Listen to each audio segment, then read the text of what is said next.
O Signore, Re potente, Dio degli dei, Signore del cielo e della terra, grande è il tuo spirito, immensa è la tua forza, o Signore.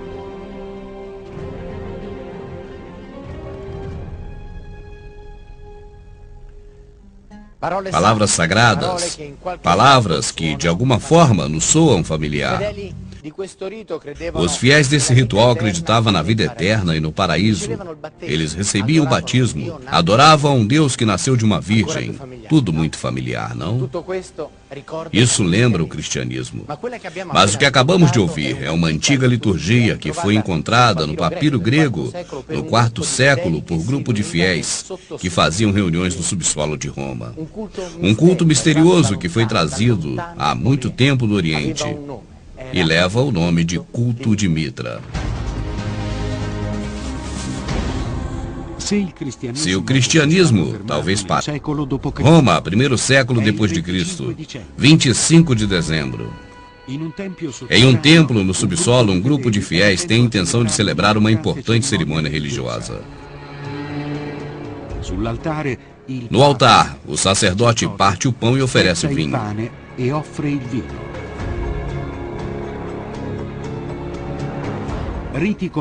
Ritual como esse, desde muito tempo em toda a Europa, fala de irmandade, solidariedade e de um Salvador que faz milagres e anuncia a vida eterna a seus seguidores.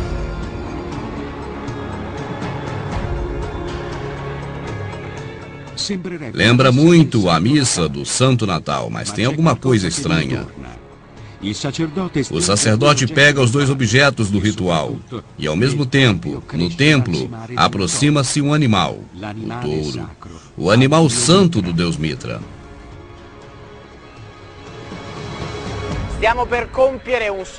Estamos empreendendo uma surpreendente viagem a uma Roma antiga ainda pouco conhecida. Vamos assistir a um culto que louva um santo, um deus pouco conhecido, o deus Mitra. Um deus jovem e bonito, com uma coincidência realmente muito particular com o cristianismo. Na verdade, são muitas coincidências e, com o tempo, chegou-se à conclusão de que Deus Mitra é o próprio Jesus Cristo.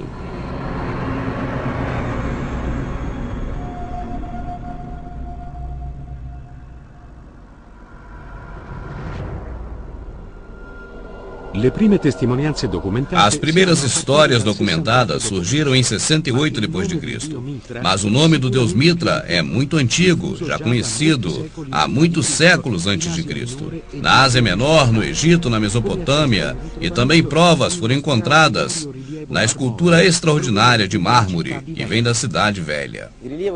A escultura de Mitra foi achada na Cidade Velha, uma cidade não muito particularmente rica em monumentos mitraicos, porque em apenas 2 únicos lugares foram encontradas esculturas mitraicas, São Budi e Sutre. A escultura foi encontrada escondida, como sempre acontece, debaixo de materiais de pouca qualidade e fora transportada como material clandestino.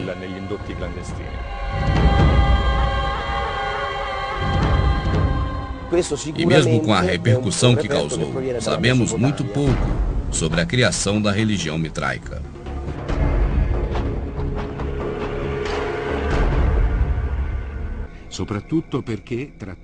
Sabemos que se tratava de um ritual e circulava de modo secreto, pouco esclarecedor a sua origem.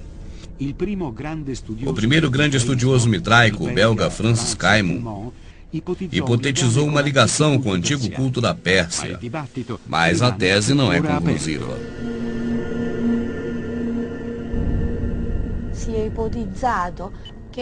Foi dito que esse encontro com as antigas tradições do Irã e também a tradição grega romana, principalmente grega, vieram da Ásia Menor. Segundo outros estudos, Roma seria a sede de onde vem esse culto religioso.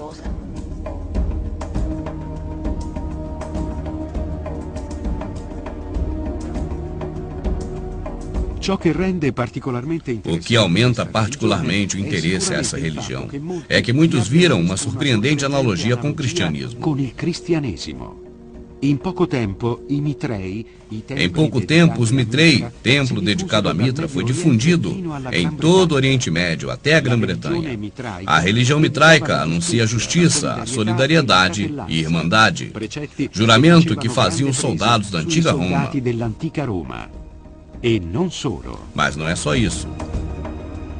É Dio que é stato particolarmente gradito dalle truppe, perché é um Deus que particularmente agrada aos seus adeptos, porque, sendo uma divindade que, sob juramento, é capaz de livrá-los dos seus apertos e dos problemas desta vida, e também, além disso, é capaz de transportá-los a uma vida eterna, que é melhor que esta.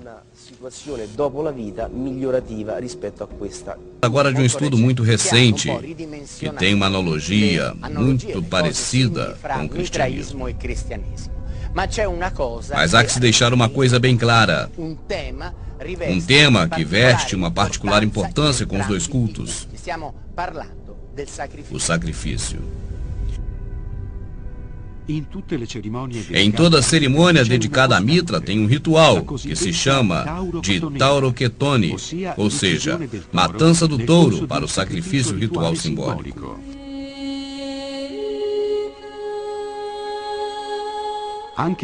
Até os hebreus do cristianismo identificam o animal sacrificado. Mas neste caso trata-se de uma ovelha. E segundo a teoria, dois sacrifícios têm uma ligação específica com duas constelações. Aquela do touro, que é representada da Tauroketonia, e aquela de Ares, que é o símbolo do sacrifício de um jovem Ares, que é uma ovelha. Mas poderia ser verdade que os sacrifícios estão relacionados com a astronomia? E neste caso, o que significaria?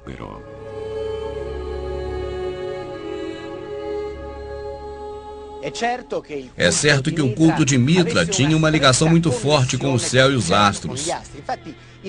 Tanto que o teto dos mitréus era pintado de azul escuro, com pontas de estrelas, uma representação certa do céu e do cosmo. Mas as coincidências vão bem longe. A cena do sacrifício do touro é bem evidente. Este é um ritual, e é bem detalhado. O ritual é ligado com precisão, com o equinócio, um fenômeno ligado com a constelação, e bem detalhado. Estamos falando da Era de Touro.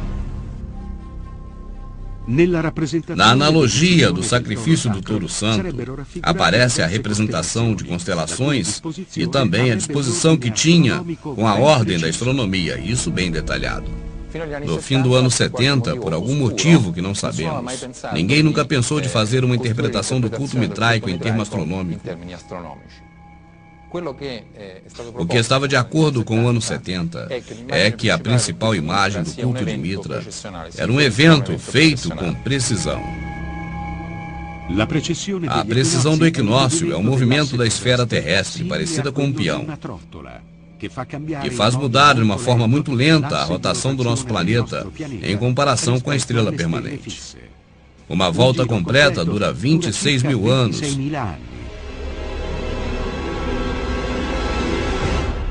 Segundo o estudo do professor David Poulantzas, ele é historiador do mitraísmo, não seria um autêntico mapa do céu com a interpretação mediante uma precisão.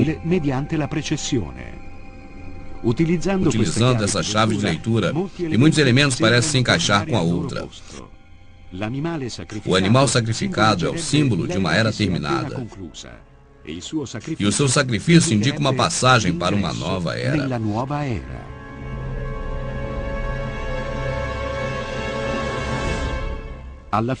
A figura do touro é a representação de Taurus, de escorpião, escorpião, do cão, cão menor, da serpente, hidra, do corvo, corvo, e da espiga, que aparece no rabo do touro, que representa a espiga, a estrela mais iluminada do signo de Virgem.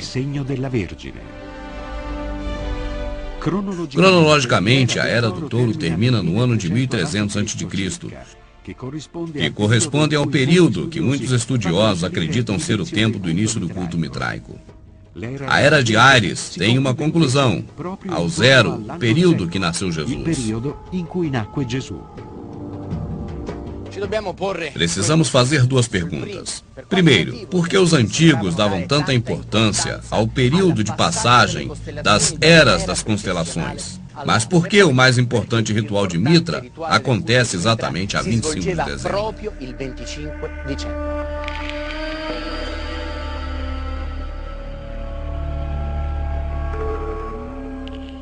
Os antigos acreditavam que a cada era, com precisão, a Terra teria uma particular influência cósmica. A passagem de uma era para outra trazia, na visão deles, uma forte mudança na consciência e na capacidade da natureza humana. Mitra, ao derrotar o touro, assumia um importante papel. Ele fechara a era de touros e dava início à era de Ares. Seguindo essa teoria, é importante parar no ponto que 25 de dezembro é muito próximo ao solstício de inverno, que também é um momento de transição. Nesse dia, o tempo em que a Terra é iluminada pelo Sol aumenta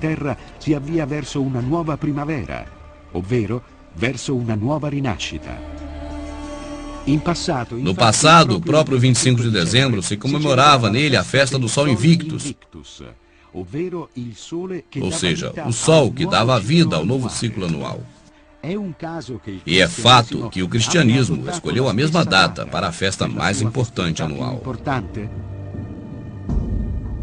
Vi sono due elementi che tradizionalmente vengono indicati come un possibile recupero cristiano di tradizioni mitriache e sono ben noti. Cioè, da una parte l'uso di festeggiare il Natale il 25 dicembre e dall'altra delle tradizioni apocrife, cioè che appaiono in una letteratura non canonica, che si riferiscono alla nascita di Gesù in una grotta.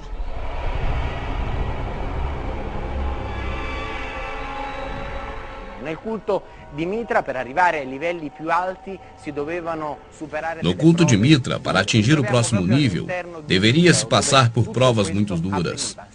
Estamos exatamente no lugar, Mitreio, onde tudo isso acontecia. 7 provas que os fiéis tinham que superar para chegar a uma completa purificação. Os guerreiros romanos, que na maior parte eram iniciados no culto mitraico, ele encontrava interesse em atravessar 7 céus e 7 esferas planetárias. Cada esfera planetária é representada de um modo do ser humano, uma modalidade humana.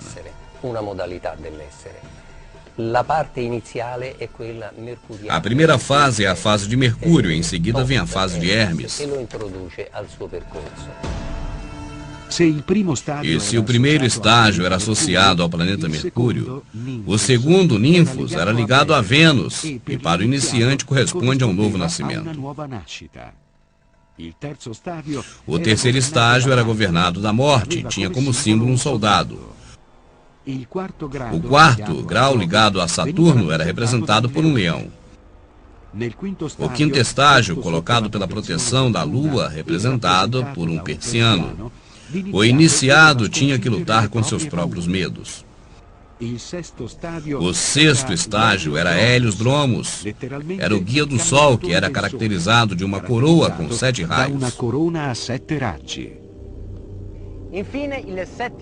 E enfim, o sétimo grau da iniciação, o mais alto, que se chamava de Péter, ou Padre, era associado a Saturno e tinha como símbolo essa mesma divindade.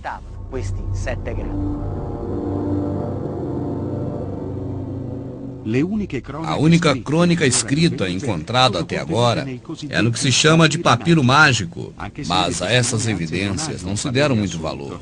Elas poderiam estar contaminadas pelo sistema religioso. Voltando cerca de 4 séculos depois de Cristo, esse teste indica que o culto de Mitra tinha uma meta: conduzir para a vida eterna, que poderia ser liberada com a influência dos astros, no que determinava o destino dos homens. Proprio grazie all'aiuto di Mitra, queste forze E justamente graças ao ato de Mitra, pôde-se, com a morte do touro, passar as pessoas da morte, agora, para a vida eterna. La vita eterna.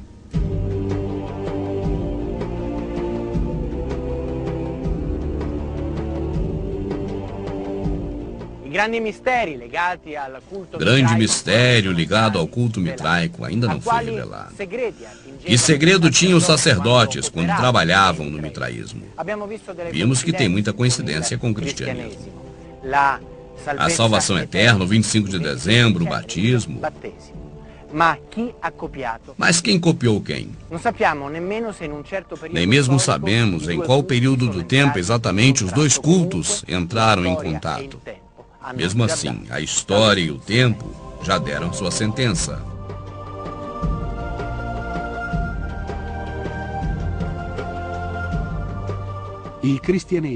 E no final de tudo, o cristianismo teve a melhor parte. Foi reconhecido pelo Império Romano.